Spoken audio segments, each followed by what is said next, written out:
I'm Parnavelas and this is my book, Flat Track Fashion, the Roller Derby Lookbook.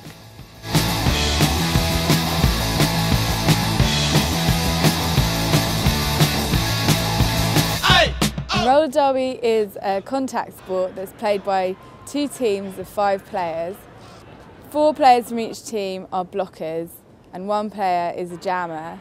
The 4 blockers from each team skate together around the track in what's called a pack, and the jammers are racing skaters and it's their job to race their way through the pack, and they score points for every player from the opposing team that they lap. The contact comes in because all the blockers are trying to stop the jammer from the opposing team from passing them and scoring points, while also trying to help their jammer get through the pack. Roller derby started in the early 1930s and it's been around throughout the 20th century. Throughout the 30s and 40s and 50s that it actually developed into the sort of contact sport that it is now. But it was very different back then.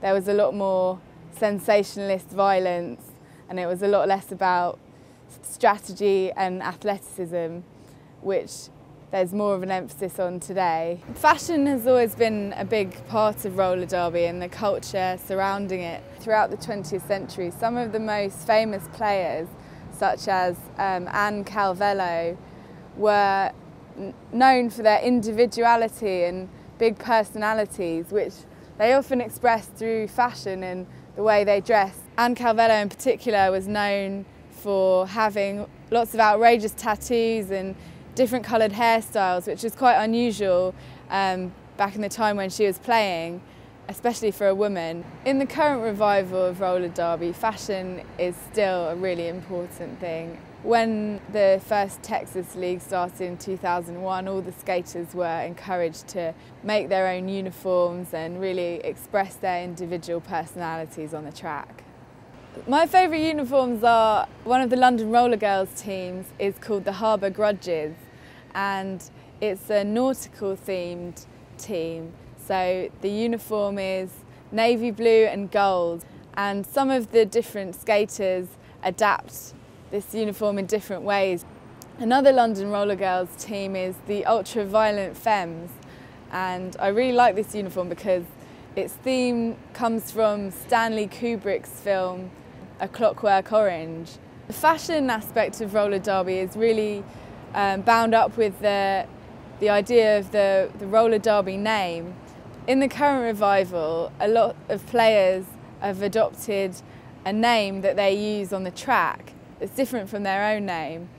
Examples of some great roller derby names are Raw Heidi or Grievous Bodily Charm. Some skaters use these almost as alter egos, so their uniform corresponds with the name that they've chosen and the sort of personality that they want to assume while they're playing.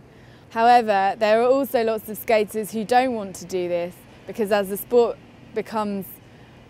has more emphasis on the athleticism and strategic gameplay, a lot of skaters feel that they want to play under their own names to emphasise the seriousness of the sport.